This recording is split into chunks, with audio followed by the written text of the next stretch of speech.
right? So Edmonton, as it stands right now, is the most affordable city in Canada and the fifth affordable city in all of the world, like globally speaking. On a global level, it's the fifth affordable city. So something to just keep in mind because we're going to revisit the Edmonton market very soon. Okay, but the point of this is to really show you that, again, home prices are outpacing household income levels. And as a result of this, that's why we have this housing affordability crisis, which is characterized by a shortage of affordable homes and escalating home prices. All right, so how short is short? Okay, so according to the Canada Mortgage and Housing Corporation, CMHC, they project that Canada needs 3.5 million homes in addition to what is currently projected in order to restore housing affordability by 2030. And unfortunately, at the pace that we're currently building, we don't have enough homes to close that gap, right? So what is really being done to address the affordability housing crisis? Does anybody know what's being done? Any programs in place that could potentially address this issue? Yeah. What's that? Is that the EHAM program? There's several government initiatives. So you know what, let's jump to that right now. So there are some federal and provincial government initiatives to really boost affordable housing supply. One of them is the National Housing Strategy, okay, which is a 10-year plan, $82 billion through grants, loans, and partnerships in order to create affordable housing for Canadians. Another initiative is the Rapid Housing Initiative, which is a $2.5 billion plan to fast-track modular housing that's focused on high-need cities. And you know, while these initiatives are making progress, right, we see a new opportunity that is really making headway and gaining a lot of popularity within our real estate industry and in our real estate market. And that happens to be the CMHC MLI Select program. And earlier on, when I had asked, you know, what do we know about MLI Select? We heard about 5% down, right? We heard about like very favorable financing terms. And that's exactly what the program offers. The program offers extended amortization, up to 50 years amortization, in fact, and low down payments. 95% loan to value. And the premise of this program is to really focus on housing, multifamily housing with affordable energy efficiency and accessibility features for Canadians. Are we good? So far, so good? Perfect. All right, so I want to focus a little bit more about, just focus a little bit on CMHC because this program that I'm introducing to you, the MLI Select program, is certainly not a program that Baker created, not a program that Home Life Landmark created. This is a program that is governed by the Canadian government. Okay, it's a program. MLI Select is a government-backed organization, or sorry, the program is a government backed by a government entity, and the mission is to be able to provide Canadians with affordable and sustainable housing. CMHC also conducts extensive research, providing you with expert insights and data for you as an investor and as an agent to make informed decisions. And lastly, they provide insurance products. And this is something that we want to highlight because lenders love this. The reason why lenders love to work with CMHC and CMHC insured loans is because they're protected, right, in the event of any mortgage defaults. So on the lender side, they're happy because it reduces lender liability. And then on the consumer side, as a purchaser or as a borrower, you get access to very competitive financing terms through CMHC. So the power of CMHC MLI Select program. So this is a relatively new program. It was launched in 2022. And again, the program supports multifamily housing with an emphasis on making it more affordable, energy efficient, and accessible. Those are the three social and environmental outcomes that we need to target. And below are the financing terms that comes with the program. So again, to reiterate, you can get up to 95% loan to value, which is huge. That means you only need a minimum of 5% down. So less equity is required upfront, which allows more capital to be invested elsewhere. Up to 50 years amortization. So typically traditional financing is around 25 to 30 years. Here you get up to 50 years. So it lowers your mortgage payments over the course of 50 years, which drastically improves cash flow, right? And this is really how you generate long-term wealth. And then finally, because it's CMHC insured, you get lower interest rates and lower insurance premiums than rates that you would find on the traditional front. So very, very competitive financing terms under this MLI Select program. All right, so we heard about what the financial terms are.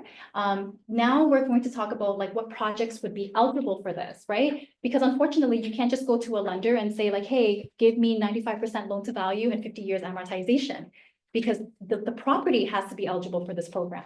So again, there needs to be some sort of commitment to social and environmental outcomes. So it needs to be affordable, energy efficient, or accessible. You can hit all three, one category, two categories, as long as you satisfy one of these social outcomes, then you can be eligible for the project. The minimum size is 5 units on a single lot. Okay, 5 units. So this doesn't apply to single family homes, semi-detaches, duplexes, triplexes. You need a minimum of 5 units on a lot. And if there is any of a commercial component to it, a maximum of 30% of the gross floor area and total lending value. Okay, so for commercial properties, we do allow it. We actually do residential properties and also mixed-use properties. The only slight difference is that with commercial mixed-use properties, we require 7% down as opposed to 5% down.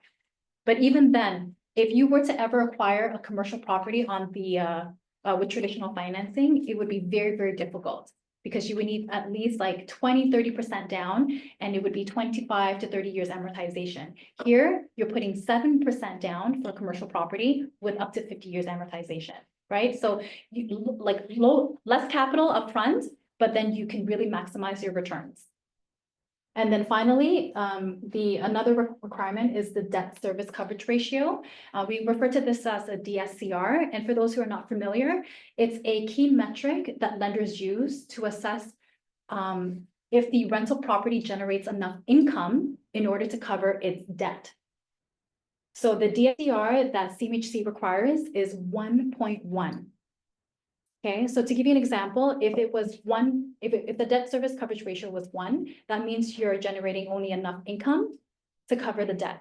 It's like your break-even point, right? So we want it to be higher than 1, and the minimum is only 1.1. But you'll see throughout all of our inventory and our pro forma numbers, the DSCR is actually much stronger than that, upwards of 1.1, because of how the numbers are done and how favorable the Edmonton market truly is, where you can capitalize on this program, where you can put down less capital but get higher returns.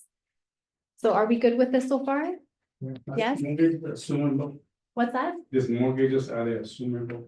Yes, you can. Yeah. So yeah, so if let's say you decide to go through this program, and then after 5 or 10 years, you can actually dispose of it, but the next person who picks it up will still need to continue with the MLI program.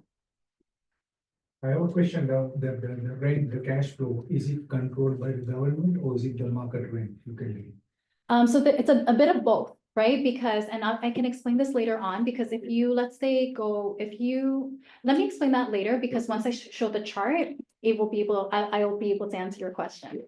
Yeah. Say non-residential, everything should be commercial, or it's a combination of residents, like 5 units should be like 3:2, words, everything is all commercial. So for 5 units. For 5 units, yeah, for 5 units, so it would be 5 like residential units, It right? cannot be commercial?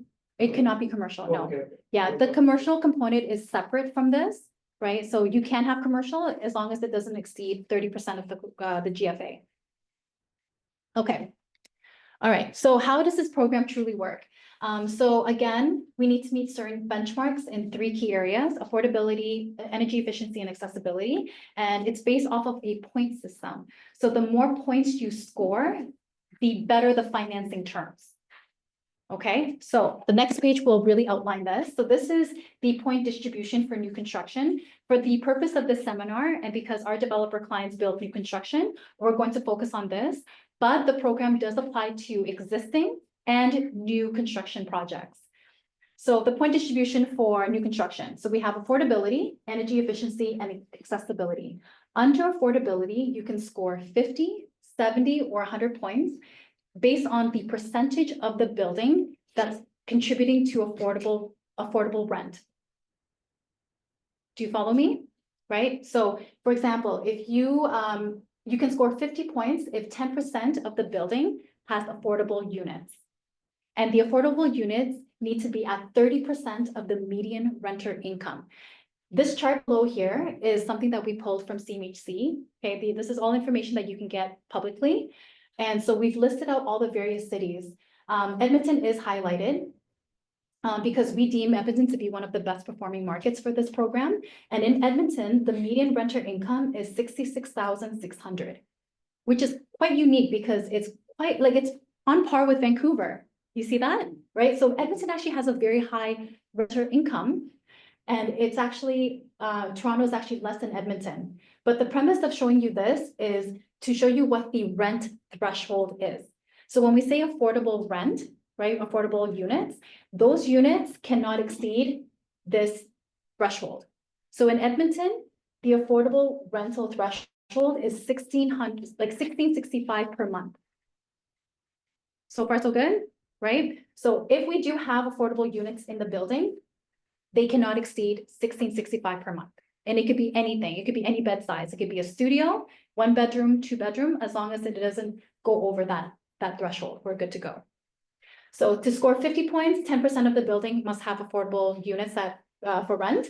70 points, 15% of the units must be affordable. And then at 100 points, 25% of the units have affordable rent or rental units.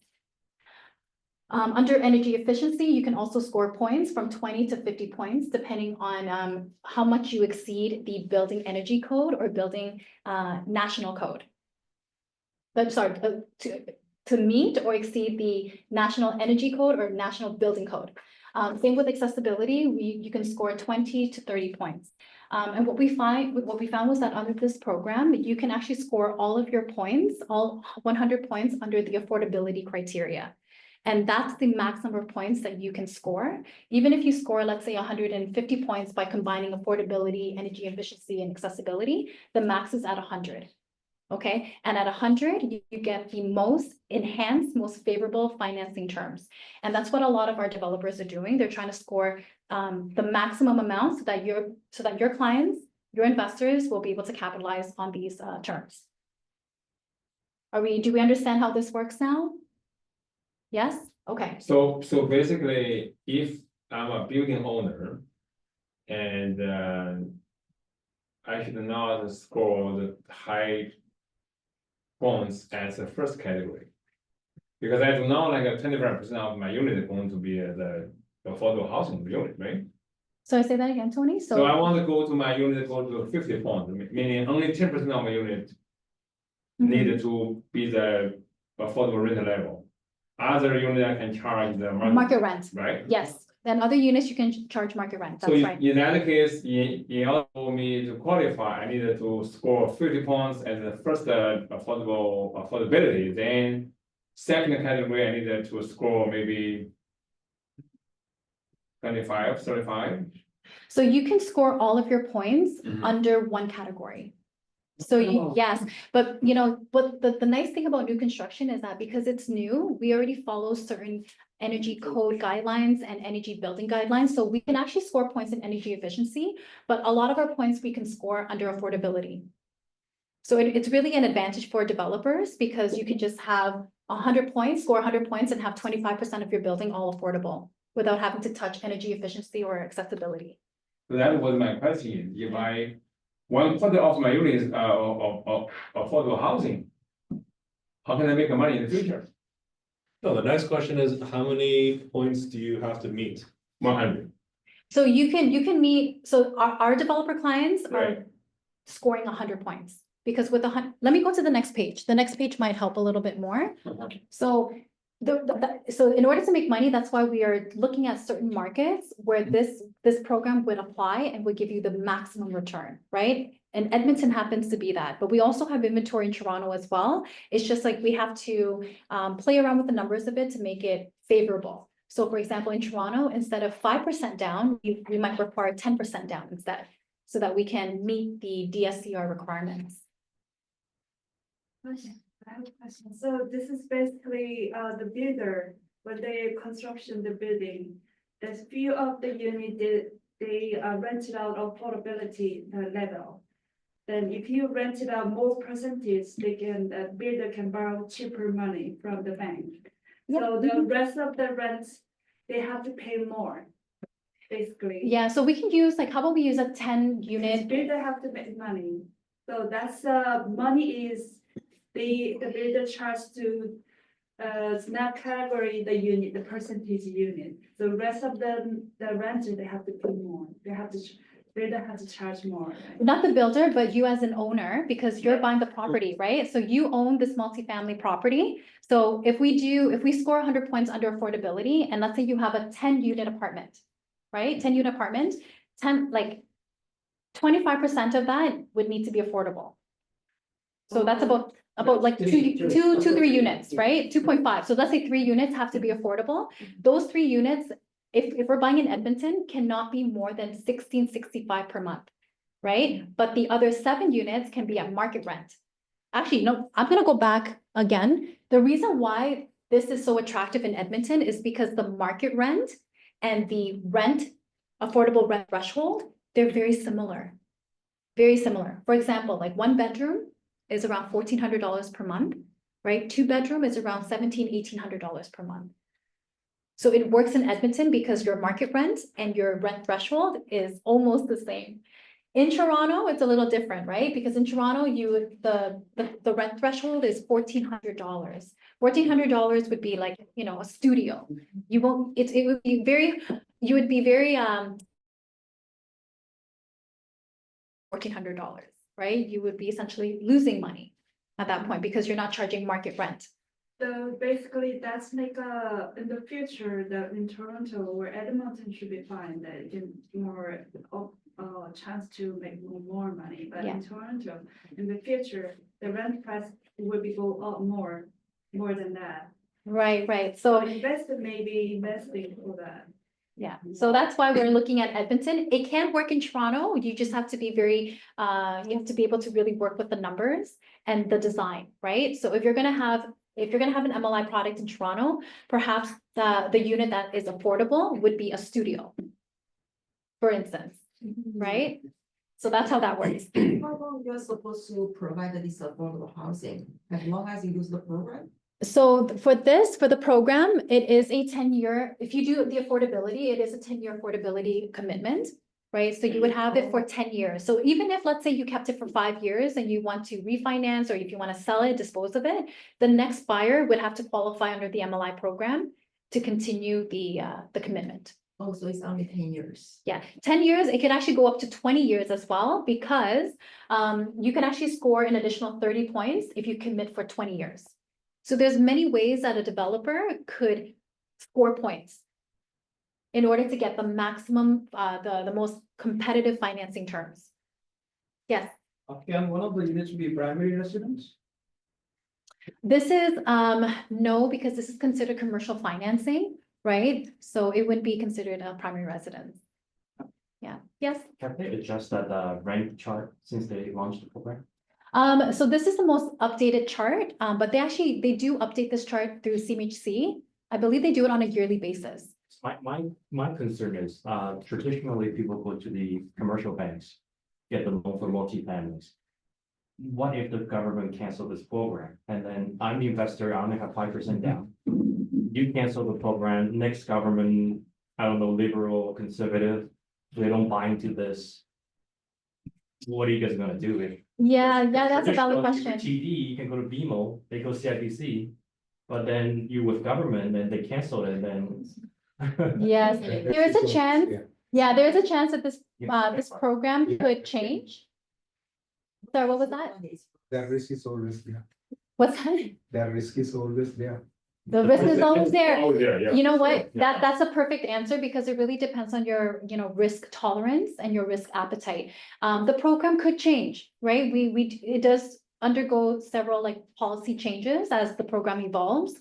If let's say if you do purchase with us under this program, once you get your certificate of insurance, I'm not sure if you're familiar with the process, but once you have that, then you're essentially locked in because that's your stamp of approval.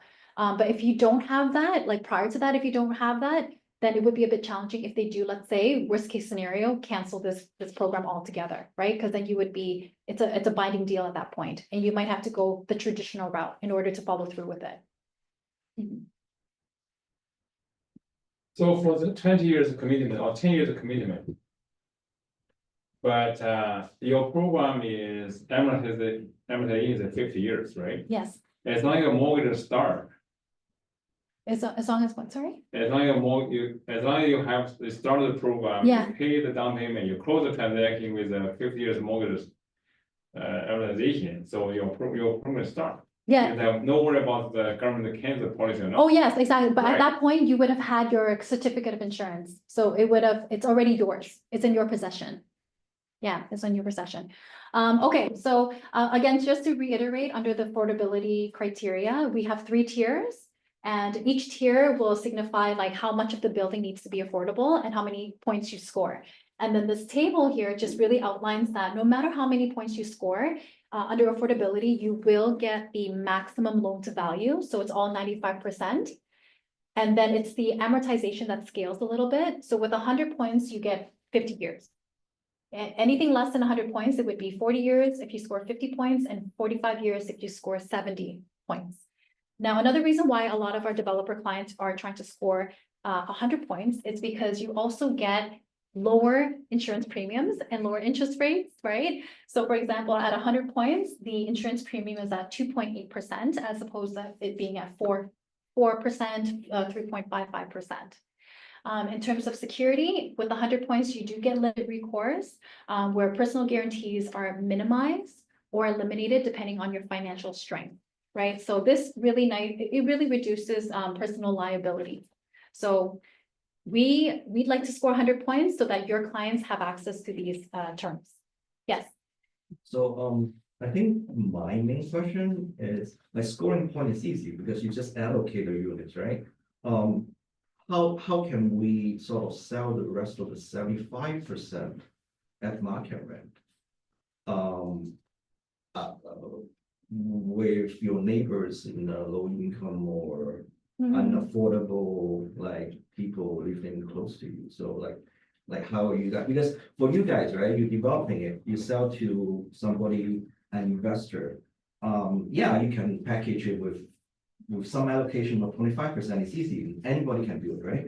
And then, okay, then I got it with a loan to value investment. Well, yeah, but for sure that 25% can be rented from next day. But how about the rest of the 75%? Then I'm stuck. Yeah, for sure. And then how can I get rid of it then later on? So thankfully, all of the inventory that we have are focused in areas that are deemed as priority growth areas, right? Where there's very low vacancy rates and high rental demand, right? Toronto is high demand too, But, right? but I'm trying to, so the focus of this, so again, going back to like, where is the best performing market? It's in Edmonton, right? So Edmonton's rental demand and rental demand is very high, where you can achieve like really high, much higher rents than any other Canadian city. Right? So, and because we're building in areas where there is demand for that, we don't foresee any issues with finding tenants. Yeah, and we'll touch on the Edmonton market very soon and to really understand and emphasize No, I why. understand, but it's just that, like, it's not about the same. Okay, yeah. So if you have like if you have an area that is there's a lot of growth, like growth potential and rental demand, then there shouldn't be an issue finding a tenant. No, like from the other perspective, okay, so if I am myself trying to rent, right? So will I go for the same market rent? why would I go to the select MLI select like house or whatever than a different one? Like they're the same rent anyway, so why should I pick that but not that, or pick that but not that? Like you're saying as if you were like a tenant from a Yeah, tenant's if I'm- perspective? Our tenant, yes. Right, I think a tenant is just looking for whatever opportunities they can find, right? So if there's like a very low vacancy rate, that means there's a high rental demand. And okay, so that's on that front, but as like a investor, let's say, right? Like how can you make sure that my building will be tenanted?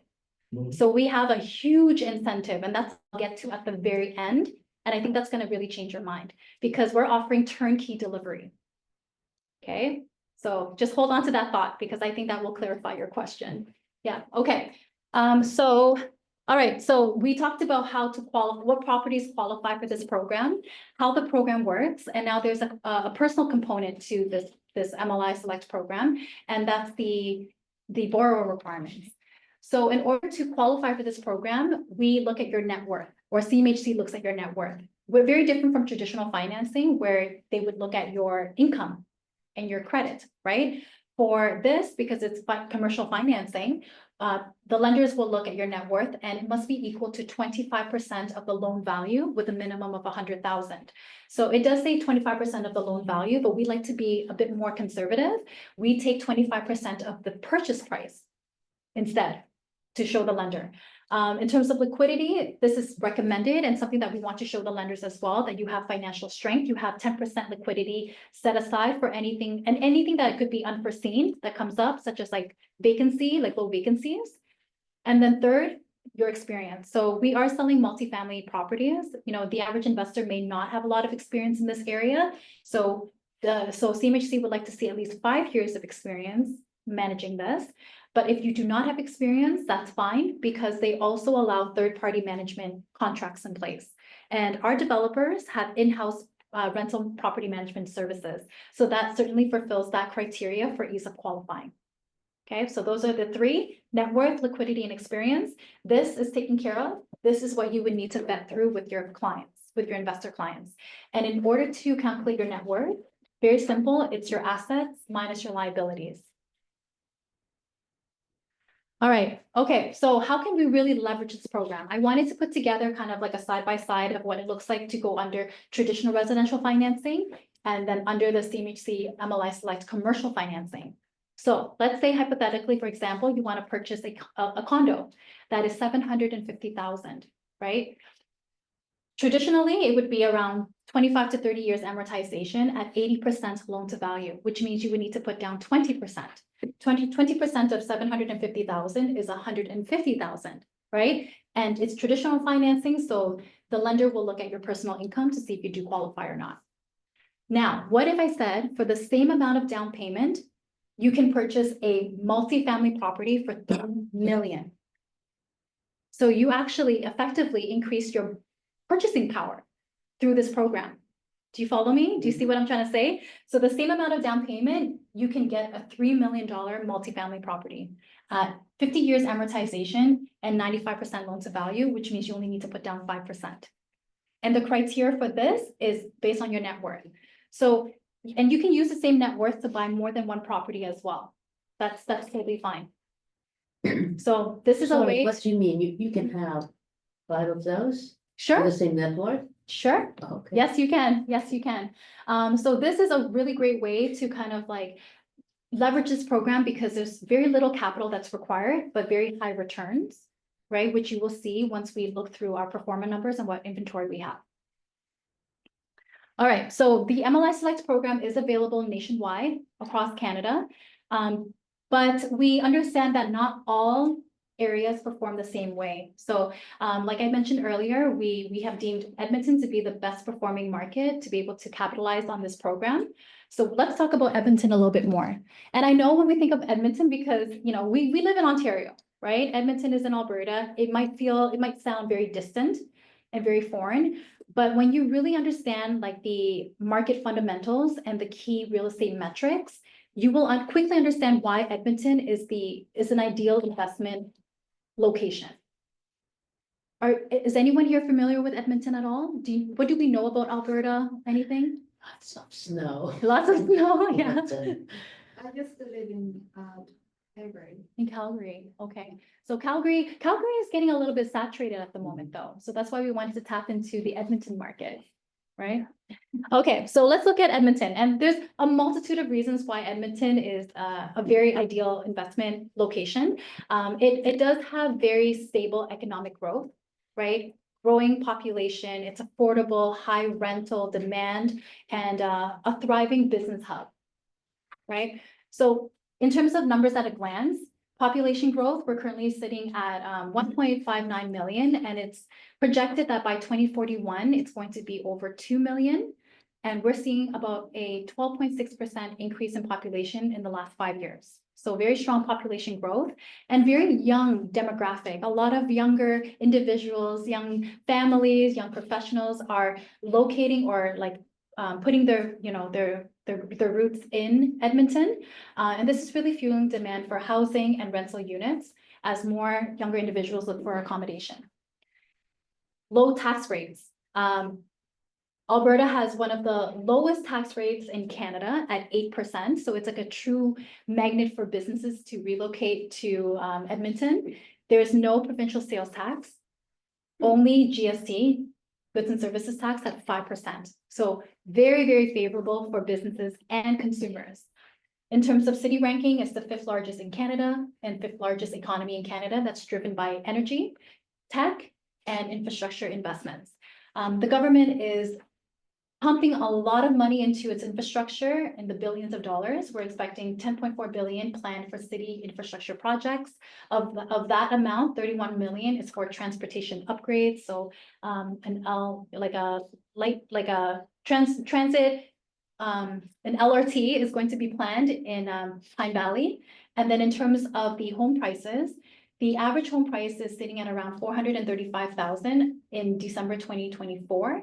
And this is, again, Edmonton is recognized as the most affordable city in Canada, and it ranks the 5th globally in terms of affordability. And year over year, this price has actually increased by 12%. So not only is it affordable, but we're also seeing a growth in home prices year over year in the double-digit range.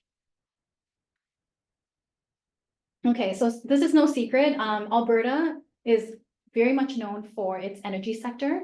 Alberta has the 3rd largest oil reserves, and Edmonton plays a huge part of this because they're the logistics and service center for the energy sector, and oil and gas still is continuously driving demand for employment and also for infrastructure developments, right? But in recent, in the past years, what we're seeing with Edmonton in particular is that they're trying to move away from being energy dependent, and looking at other industries so that they can diversify for economic resilience.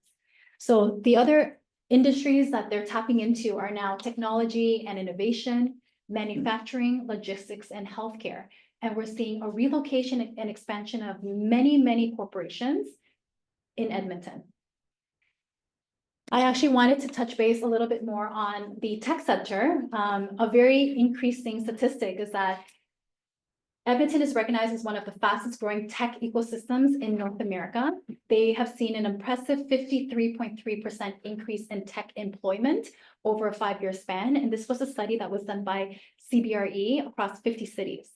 And there are some compelling advantages by having the tech sector in Alberta. In Edmonton, Alberta, and it's because of affordable talent. So Edmonton offers like very high quality tech talent at competitive costs. So without breaking the bank. There's institutional support. So there's support from the University of Alberta, which is internationally known for its AI research. You can get very affordable Class A office space and then lower operational costs in Edmonton versus other North American cities. In fact, you can save up to 10 million USD to operate a 5-person tech company compared to the North American average. So for all of these reasons, that's why a lot of these tech companies are relocating and having their satellite offices in Edmonton, because you can get affordable talent, because you can get Class A office space at affordable price points, lower operational costs and institutional support because of the University of Alberta, right? And on the right-hand side here are some of the tech titans that are currently anchored in Edmonton. many of you know what these companies are, right? So they've actually kind of like put their footprint in Edmonton because of all of these strengths. Wonder Valley. Wonder Valley is going to be the world's largest AI data center in Alberta. So this initiative is only going to put Alberta on the map even further, which is great for your investor clients, right? Because that is only going to push basically translate into consistent property appreciation. And Wonder Valley has an estimated price tag of $70 billion, comprising of 58 buildings, 35 million square footage of space, and thousands of technology jobs. And this is all powered by Alberta's natural gas reserves. The person behind this is someone that I think we all quite know. If you watch Shark Tank, right? Kevin O'Leary. Yes, he is the individual that's behind this, and it's really going to substantiate this opportunity for Alberta. And we're expecting over 100 billion of potential investments for this initiative. Okay.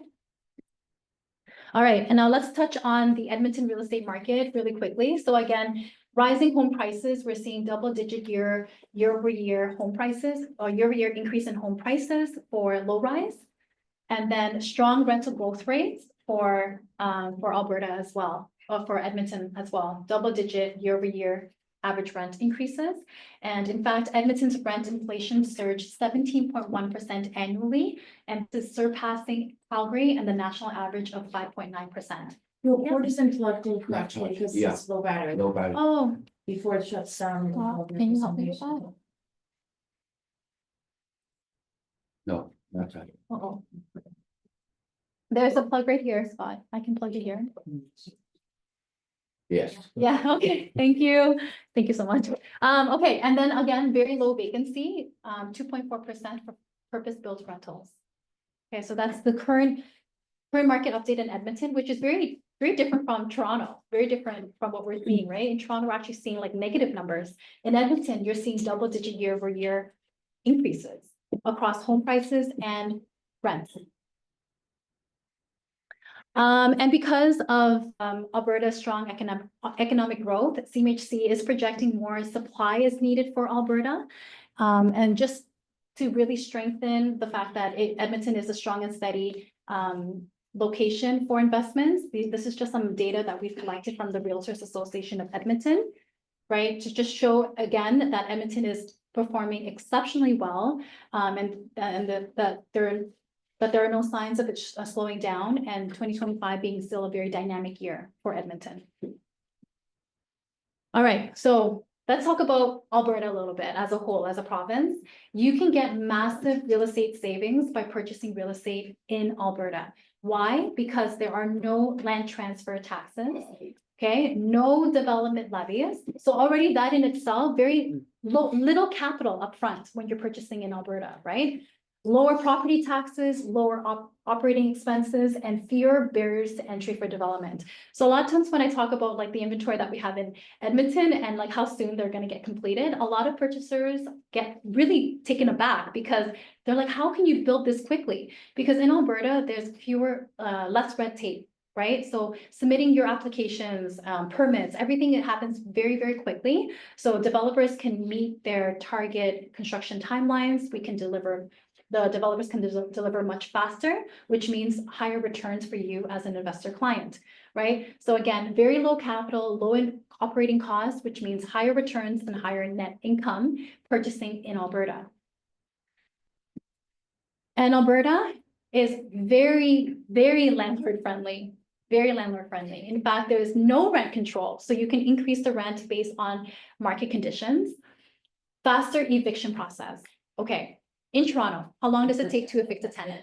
18 months. 8 months, 8 months, 6 to 12 months, right? Guess how long it takes to evict a tenant in Alberta? Do you want to take a guess? 60 days. 60? 60 days. 60 days, no, 30? no. Well, worst case scenario, 30 days, but it's typically 14 days. 14 days to get a bad tenant out of there. If they're, they're not paying rent or they're, for whatever issue, the eviction process is only 14 days. And the max I've heard and I've seen is 28 days. You can ask for a damage deposit. Okay, for damages in your property or for unpaid rent. There's greater lease flexibility as well. So let's say your tenant is at the end of their lease term. They want to renew, you can say no, without cause, without reason. Okay, so very flexible as a landlord. No rent freezes. So during COVID-19, Ontario, we had a rent freeze. We had deferred rental payments. In Alberta, no such thing. There was no rent freeze, which means like as a landlord, you're getting very stable rental income, right? Simpler maintenance rules. So as a landlord, you still have to follow certain rules, but it's just much more flexible and relaxed in Alberta. And number 7, fair utilities rule. So how this works is, I want to say like majority of the time, like 99% of the time, it's the tenant that's paying for all of the utilities. Okay, but let's say in Ontario, if you draft up a lease agreement and you accidentally filled in that, that water is included, right? And now the tenant is saying, well, I'm not paying for water utility, the water because it's stipulated in the lease agreement. In Alberta, it's a very different scenario. Almost 99% of the time, it's the tenant that pays for it. Okay, so these are all very favorable landlord policies. There's very few regulatory constraints, making this a very, very pro-landlord market in Edmonton or in Alberta in general. And I also have my colleague that's here, Nicole. You want to come to the front? For sure. Yeah, okay. Okay, so here, just like a quick summary of a few key takeaways with respect to the Edmonton market. Lower cost of entry, affordable property prices, there's no land transfer taxes, no development levies. You get higher rental yields, much stronger rental income than other municipalities in Canada. Pro-growth policies, right? From like a business perspective and from a landlord perspective, there's strong economic growth and stability because it's a diversified economy, right? Where now Edmonton is moving away from being energy dependent and now focusing on tech, innovation, manufacturing, logistics, and healthcare. And it's a much more of a less saturated market because there's reduced competition, which means lower vacancy risk. And this, we just wanted to showcase again what the median renter income by city is. And Edmonton is by far performing because it has high median renter income, right? So that your affordable rent threshold is kind of in line with market rent. All right. Okay, and all of you here are considered Baker Realty partners, and we have spent a lot of time working with the developers to bundle incentives to make sure that this investment is going to be very low risk, but high reward for your clients, okay? So I'm gonna go through them, and these are incentives, like it would be hard pressed to find these incentives anywhere else, okay? Because that much a developer has put into it to make sure that your clients walk away with something that is going to be long-term growth and very low risk, right? So there's like it's a foolproof investment, so to speak. So you get free appliance package. So all of the units come with appliances. Appraisal reports, environmental reports are all complimentary. The environmental report is more so for like the larger projects that are like $50 or $70 million. You do have access to our in-house property management services at CMHC recommended rates. Are you familiar with what rental property management services are? They could range 8 to 10%, right? CMHC recommended rates are about 4.6%, right? And so if you use our in-house property management services, that's the rate that you would get. Construction financing interest is also covered by the developer, and this is huge, okay? We're talking like hundreds and thousands of dollars in savings. Anyone who builds custom homes, for example, right? If you take construction financing, you have to pay for the interest. And who knows how long it's going to take for the property to be built. So during that time frame, all of the interest is completely covered by the builder. If you use the builder's mortgage broker, then the mortgage broker fees are waived. And because this is because we're selling pre-construction properties in Alberta, it is covered by a warranty, similar to here in Ontario, which is the tear warranty. In Alberta, it's the Alberta New Home Warranty Coverage, and this is up to 10 years as opposed to 7 years. Price match guarantee. Okay, so there are various appraisals that take place during this process. If for whatever reason, prior to closing, the appraised value is less than what you purchased it for, not to say that it would be, but if that is the case, the builder will price match. Huge incentive on that front. Okay, no price escalations. This is something that tends to come up, especially with the tariffs. But let's say labor costs, right? Construction costs. If those costs go up, you don't have to worry because those prices are fixed. There's no price escalations when it comes to that. All of our agreements are conditional. There's a due diligence period of anywhere between 14 to 28 days. 28 days would be for the larger projects, but for the most part, it's 14 days. So that if for whatever reason, the project of the builder viability is not approved, then the purchaser can, as an investor, you can terminate the agreement and get all of your deposits back. Okay. And lastly, I think this is something that I definitely want to highlight. Probably one of the key incentives that we have as part of this package is the turnkey delivery incentive. So let's say you purchase a property with us, a multifamily property, right? You close on it. You want to know how long is it going to take for it to be fully tenanted, right? Because while it's not tenanted, you have to pay for a lot of operating expenses, right? So you're not really producing income. The developer will cover all of the operating expenses until the property is 97% tenanted. So I hope that answers your question, right? Yeah, so as an investor, that's important, right? So we want to make sure that you start producing income, generating income from day one. So we will hand over the project to you once it's 97% tenanted, no matter how long it takes. If it takes 1 month, 5 months, 6 months, we will hand it over to you once it's stabilized. So the stabilization rate is 97%. So these are all the incentives that we've bundled together, making it very foolproof, low risk, but very, very high reward. Do you follow me? So far, so good? Okay. All right. And then we also have, so for additional peace of mind, we have 4 comprehensive checkpoints. All of the appraisals, all of the performance that you receive from our team are not from Baker, not from myself, not from Nicole, not from Scott. They are from reputable professionals, right? Some of our larger projects that are 50, 70 mil, we get JLL to appraise the property for us, right? And JLL is a global real estate firm that conducts this. So we get professional appraisals that are done. We get lender pro forma reports. In fact, we even have a third party to verify the lender pro formas to make sure that everything is legitimate and that you will in fact qualify for the MLI Select program. So that is signed off by a CPA. And finally, CMHC also gets involved. They do the final review prior to issuing the certificate of insurance. And the certificate of insurance is your stamp of approval, meaning that you do qualify for this, you have the net worth, and now we can release the funds to you so that you can start building. Okay, so, all right.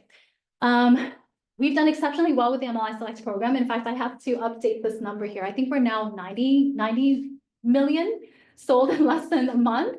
And we have various types of properties, multifamily properties. We have 6 plexes, 8, 12, 46 plex townhomes, small apartments, 46 unit buildings, 68 unit buildings. And then we also have mid to large size mixed use properties as well. The price range is anywhere between 2.3 to 70 mil. That's our current inventory. And we have about 150 units that are coming in the next couple of weeks and months. So enough inventory to go around and to keep all of you very busy. Okay. So that is essentially the end of my presentation with respect to how the MLI Select program works and why Edmonton is a very favorable investment location to capitalize on this program. I do have, what time is it now? 152. 1:52, okay. Okay, I can I- get through it. Yes, okay. I think I have Yeah. maybe 5 minutes to just go over like a case study and For then sure. and then Nicole is actually going to also talk about an opportunity in Alberta. If that is non-MLI product for those who might be interested, and she can go over those details with you. But I'm sure you are curious to know how profitable these projects are. So I'm going to pull up an example. Okay, so when you receive inventory from us, it's going to be in the form of an investment package, just similar to what you see here. And it's going to outline the project details. Okay, a little bit about the neighborhood. So this happens to be in Elmwood, which is very close to downtown Edmonton, about 15 minutes away. This one, we all know West Edmonton Mall, right? It's the largest mall in all of the world. This is actually a 5-minute drive from West Edmonton Mall. Okay, so it goes through the location, how transit friendly it is, the lifestyle and cultural appeal, nearby amenities and points of interest, and also like some key real estate metrics for you to highlight to your clients. We do the project summary. So you can see here, this one is an 8-unit townhome property. The asking price is 2.5 million. We go through all the details there. Down below is the site map. So this is where it's located. This is West Edmonton Mall, and it's very transit friendly to get you to downtown Edmonton. We showcase the building key plates. Okay, all there. And then we also insert the pro forma. So again, the pro forma is done by the lender. It's professionally done. These numbers are not from Baker. So you can see what the numbers look like. So I'm just going to quickly go through. So the project price is 2.5. Down payment is 5%, which is 126,000. The CMHC premium is 2.8 because we've scored 100 points. Otherwise, it would be like 3.55%. Here's the mortgage loan. This is the net worth requirement, so about 630,000. We do a 5-year projection, so you can clearly see kind of like what the appreciation is, what the year-over-year cash flow, equity per year, return on your down payment, your cap rates. Then here, additional key metrics. So for example, the total equity gained over the course of 5 years is 558,000. Okay. 5-year return on your investment that's annualized is 34.6%. The DSCR is nice and strong at 1.2. Again, the minimum is 1.1 to apply to CMHC. Okay, average cash on cash return is 17.8%.